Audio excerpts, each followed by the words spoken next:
Hello everyone, it's a late night in the studio and I'm finishing up my last Christmas time project for this year. Isn't he adorable? It's a whimsical style papier-mâché statue that I made with simple things, probably most of the things you have right in your kitchen.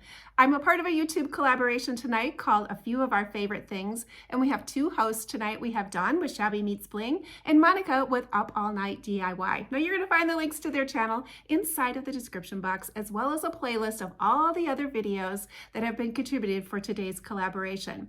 Well, let's get started. I can't wait to show you how you can create this real cutie of a whimsical style snowman.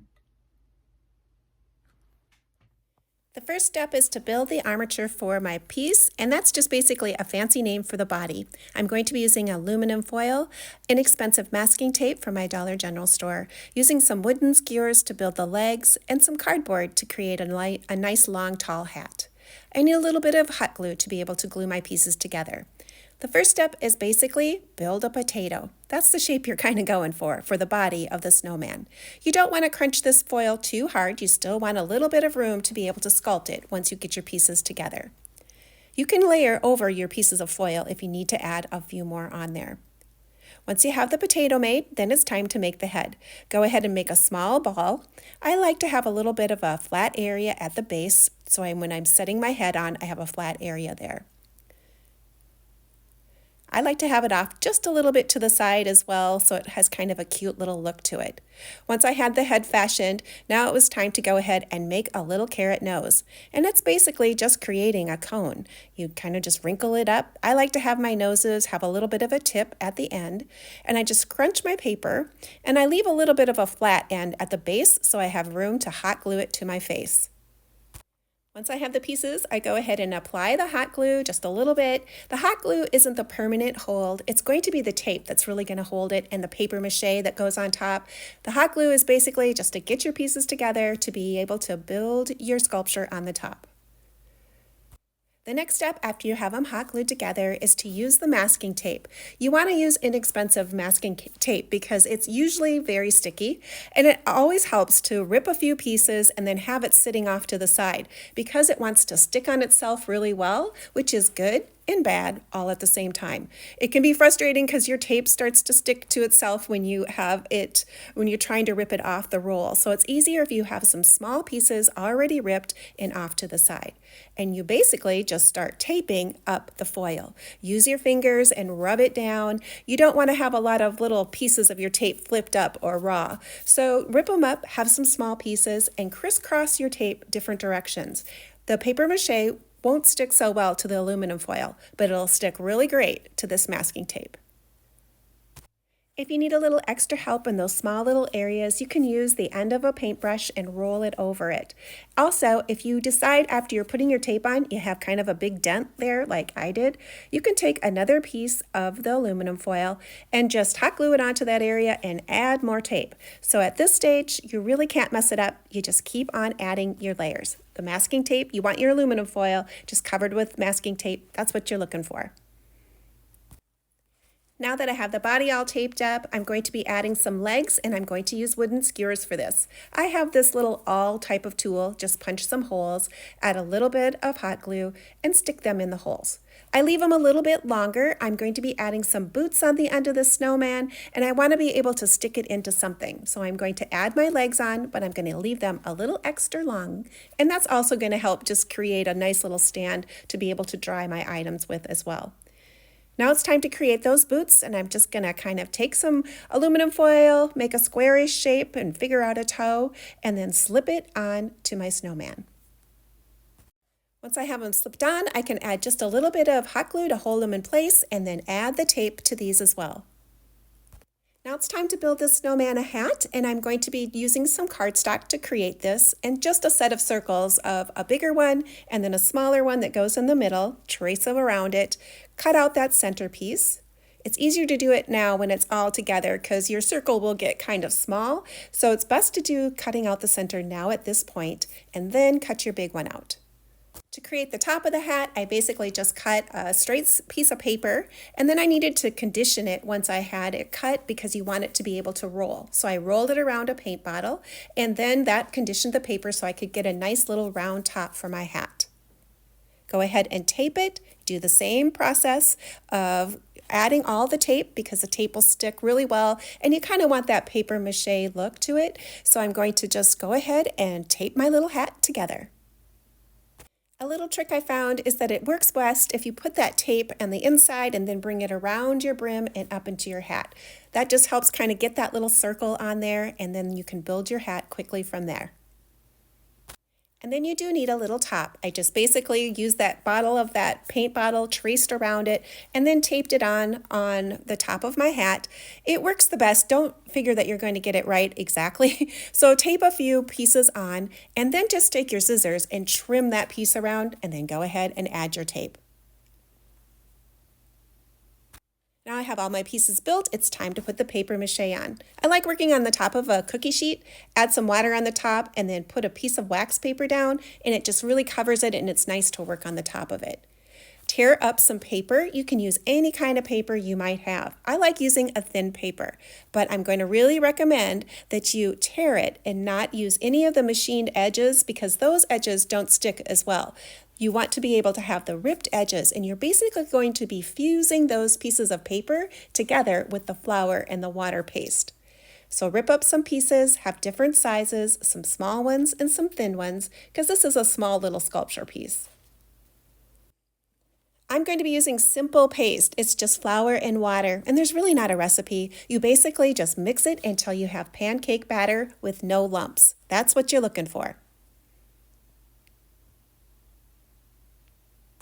The next step is to add the paper mache. You basically dip your paper strips in and then squeegee it between your fingers, and then you can put your strips on. You want to take your fingers and rub it down, and you're not too gentle with this step actually. You want to take your fingers and really kind of rub those papers together. You're fusing those fibers and creating a very strong bond by doing this. When you're putting those papers on, you want to lay them in different directions, not all the same way. If you lay them different directions, that's going to add more strength to your piece. It doesn't really matter where you start. I just kind of started at the nose, got that started, and then went up and then worked in some bigger pieces. The nose can be a little tricky. You can take a little bit of time to do it, but I just wrapped those pieces around and then really worked my fiber in. Now, as you're going along, you might feel like your piece is getting more glue than what you really need. And when you get to that point, you can always just take a simple dry piece of your paper and then kind of add it on by mopping up a little bit of the glue that's on there. But you definitely want to see your paper have that darker tone. Then you know you're getting enough paper, you're gluing, and you're really working your fibers together. Paper mache is not going to be smooth in the end. You are going to have more texture. It's going to be a little lumpy and bumpy. I have found that putting the two layers on of paper mache will make a smoother piece, but you're still going to have a lot of texture. But that's what I kind of like about paper mache. It's not perfect. It does have texture, and it very much looks like a homemade piece. This paper mache project is something that lots of different ages can do and abilities. If you're doing it with children, I'd recommend doing just one layer. But if you are an adult and you have more patience, go ahead and do 2 layers. That will make a much smoother product. On this one, I'm doing underneath. You have to use tiny little pieces underneath there between the legs. And in this area, I'm basically just putting the glue on with my fingers and wrapping it around. So you have to just use those small pieces. So little areas, use small pieces, and in big areas, you can use a bigger piece of paper. A little trick you can use to help get the paper easier on those boots is to put something between that area to spread it out, and then you can go ahead and put the paper on there. Don't worry about getting the glue on the wooden legs because you can easily sand that off at the end once it's all dry. Here you can see what my piece looks like all dry. I did add the paper mache to the hat, and I created 2 little red birds for this project as well. You need to make sure your piece is completely dry. I left mine overnight, but you could also put it in an oven at a low temperature. I let it come up to the low temperature, turn it off, and then let it sit in there for a while. You definitely want to have some parchment paper on whatever you're sitting it on, because otherwise that flour could kind of stick to the pan. Once it's dry, your piece should feel room temperature, not cold. If it's cold, it means it's still wet. You're going to take some 220 grit sandpaper and give your piece a nice little sanding. You're not trying to remove the lumps and bumps from the paper mache because those are there, but you're removing any loose pieces of paper that might not gotten all the way glued down, and you're removing any extra glue that's on your piece. Now it's time to bring our little character to life using some paint. Acrylic paint is really great to go ahead and seal your pieces up.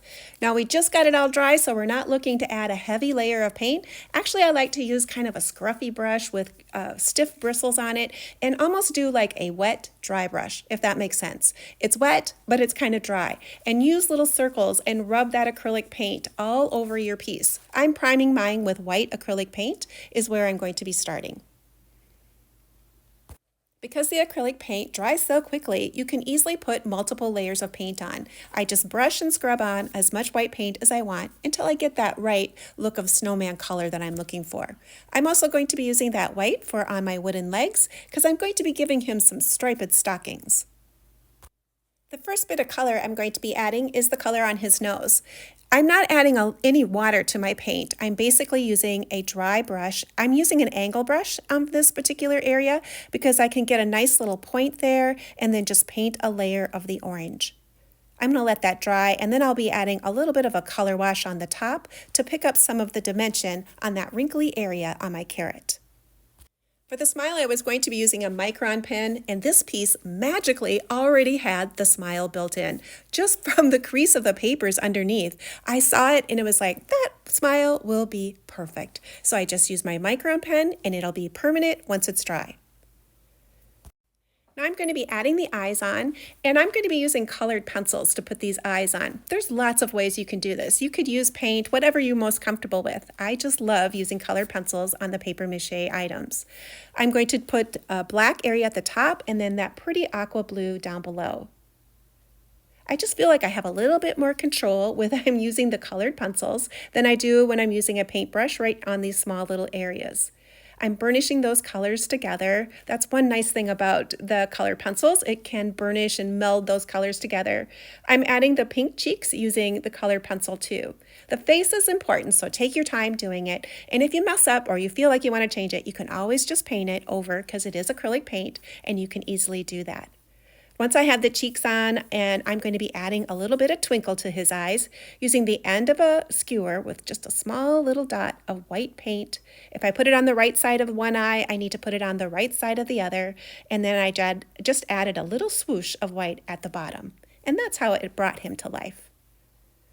Now to bring out the texture in that nose, I'm adding a little bit of brown and red and brushing it over my carrot nose. And once I get that layer on, I'm going to take a paper towel and wipe it off. And that dark layers will stick down inside of that texture and give it a really fun little carrot looking nose. For my boots, I basically base coated them with brown and let them dry. And then I put on a layer of black just to add a more dimension besides just one color. For that little hat, I wanted to put the stripes on, so I drew those in with a pencil first, and then I went ahead and I hand painted them in. When working on this little guy, I thought he would look really cute with a little vest on, so I took my pencil and I sketched it out. I wanted some big pockets and just a real fun looking vest for him. I'm going to be using that same technique of applying the paint of that dry, wet process of using that scruffy brush and then scrubbing in the paint. I'm going to be using two different colors on here. I'm going to start with a little darker blue and then add a lighter blue on the top. And that's just really going to pick that texture up of the paper mache and add a lot of interest to that area. By putting on these light layers of paint, you can easily add different colors and just keep on going around your piece until it makes you happy, just like that snowman smile. Once I had the vest done, I could easily come in with some white paint and just tighten up my line work if I wanted to, or cover up my oopsies where my fingers went too far with my paint and I got a little bit of blue here and there. So remember, it's acrylic paint, so you can always fix it if you need to. For the pockets, I wanted to make them a shade of green, but I wanted to cover up that blue a little bit first, so I added a little bit of white to my green paint to make sure it was a little bit more opaque. These little areas are more of a wet paint application. I can add some water to my paint to thin it down so I can pull these little line details so much easier.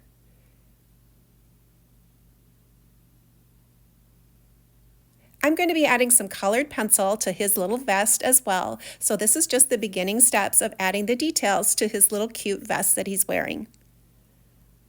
Another great tool to use when you're painting paper mache are the paint pens. They work great on these textures. Just make sure you prime and then tap it off onto the side so you don't get a blop of that paint. If you use paint pens, you know what I'm talking about, that sometimes too much paint can come out, but they work great for painting on paper mache. Now it's time to add a little bit more texture using my colored pencils. I love to do little scribbly bits, and this is a perfect spot to do them. I come in and I add some little scribbles around the edge of his collars and on his pockets, just to add even a little bit more fun texture. To create a little fabric pattern to his vest, I also use my colored pencils to create this look. I love that soft quality of the colored pencils. It's just different than paint. It's a fun medium to use on paper mache.